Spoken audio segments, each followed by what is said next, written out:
Hello, hello mga bestie! Ayan, samahan niyo akong mag-unbox nitong nabili kong dalawang sandals sa Book Off.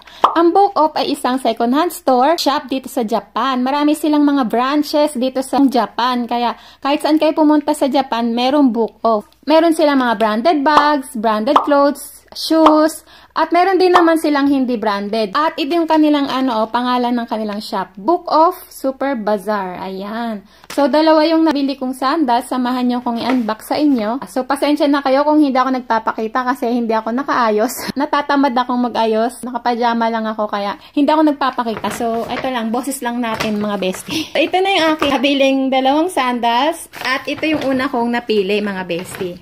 Yan! Yan siya mga bestie.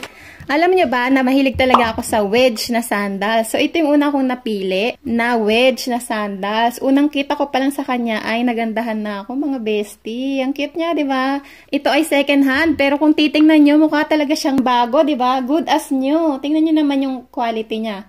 Good as new. Pati yung kanilang swelas. Oh, good as new talaga mga bestie. Oh. May konti lang naman siya dyan, pero good as new talaga siya. Parang walang gas-gas. Oh. Parang hindi ginamit. Siguro lang to overstock, ganon. Hindi talaga ginamit. Medyo may mancha dito, pero okay lang yan. Hindi naman halata. Ayan o, may pagka-yellow dito na parang kalawang. Ayan o. Siguro feeling ko hindi to nagamit. Bago to, pero overstock lang siguro to sa kanilang shop. So, yung kanyang pangalan ay Paradise. Hindi ko alam yung pangalan. Paradise Color. Yan. Or Color. Basta yun na yun. Tapos, ang ganda ng pagka-wedge niya kasi summer na summer yung peg niya. Ang ganda, diba? Tapos yung, niya, design. Naka-braid siya. Tapos may ribbon siya dito. Tapos yung kanyang tela ay para siyang velvet. Velvet, yan. Pati yung ribbon niya, velvet. Tapos meron siya ditong straps para hindi matanggal yung shoes, yan. Tapos meron siya ditong paano sa paa. Yan. So, ang ganda-ganda niya, nakuha ko lang to ng 1,320 yen. Mura na to sa peso or mura na to sa yen. Dito sa Japan, mura na to yung ganitong presyo. So, good as new talaga siya kahit second-hand store yon. So, di ba ang ganda? Mamaya, susukat ko sa inyo pero hindi ako magpapakita.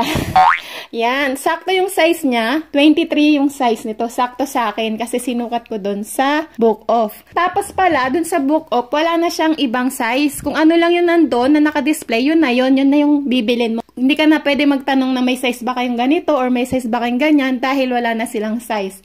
Kung ano yung naka-display, yun na yun. Tapos, mga bestie, pangalawa kong napili ay ito.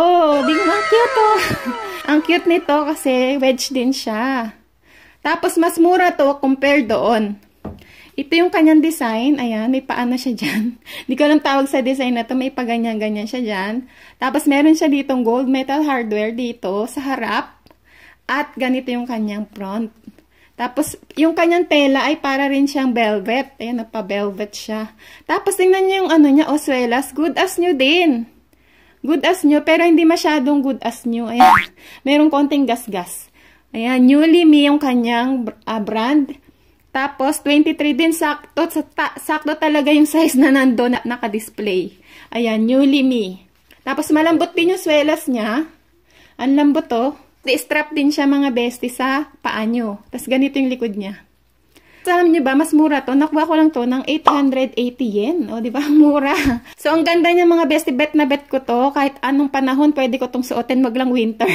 Kasi malamig. Summer, ganyan. Summer, spring, pwede. Ito siguro is nagamit na. Kaya, mas mura to. Kasi, ayan o, may gas-gas na siya dyan. May gas-gas ng konti dito. Ayan, may gas-gas. At saka yung kanyang sole ay mayroong konting gas-gas. Ayan. Yan. So, siguro nagamit to mga 3 times ganon, 4 times. Ayan. Kaya mas mura to compared doon. Ito para talaga tong bago eh. Ito talagang mura kasi nagamit na siya. Ang pala niya, tela. So, suede pala yung tawag dito. Di ko alam kung ano sa dalawa. Basta suede or velvet yung tela niya. Tapos ito din, ayan, suede din siya. Tapos, malambot din yung sole nito. Yan. Tapos, ito, tela na siya. Tela yung labas. Hindi siya suede or velvet. So, itatry ko na mga bestie. So, ito siya mga bestie. Oh, ang cute. Sakto talaga yung size. Talagang para sa akin talaga yung sandals na to. And, ang ganda ng design niya. Oh. Yan, bagay na bagay sa akin, char. So, ito yung kanyang gilid. Tapos yung kanyang back, napakataas ng heels. Siguro ano to, 7 to 8 inches yung heels niya. So, bagay na bagay sa maliliit na tulad ko. At ito yung side niya. Yan, pasensya na sa maugat kong paa. Ganyan talaga yung paa ko. And, maganda din siya, komportable, malambot yung sole. Tapos ito, medyo pag naglakad ka lang, nahihila kasi siya eh. So, feeling ko pag matagal yung lakaran, masakit na siya. Pero okay lang naman, di naman siya ganun kasakit. Yan, so ang ganda niya, I like it talaga dahil binili ko nga, gustong-gusto ko yung design. Mahilig talaga ako sa wedge na sandal. So, yung isa naman ang isusukat ko. Yan, ito naman yung isa. Compared doon sa kabila, ito ay malambot. Napakalambot ng kanyang sole. Para siyang may foam. Yung isa medyo matigas ng konti, pero ito ang lambot. At saka ito, maliit tingnan sa paa ko. Pero 23 size din siya. Ayan o, parang lagpas yung paa ko, diba? Kung titingnan naman sa malayo, hindi naman halata. Tapos, gustong-gusto ko yung design niya dito. Ayan o, may pa-gold design siya dyan. So, at ang taas din ng heels nito, siguro ito mga nasa 6 to 7 inches yung heels niya. Ayan. Yung mga bestie. Yan, ang cute, diba? Medyo maliit nga lang yung size nito compared doon, yung laki niya. Pero parehong 23 cm. Ang cute ng design niya, may paganito. Hindi ko alam tawag dito. Parang pa-Indian. Pa-Indian yung kanyang size. Pa-Indian style. Indian pana. So, Indian pana. So, ayan, ang cute. I like it din. Napaka-comfortable. Distrap din siya, oh. So, pag maglalakad kayo, mahihila din siya. Pero hindi naman siya masyadong masakit compared din sa isa. Yung strap nito, di-adjust.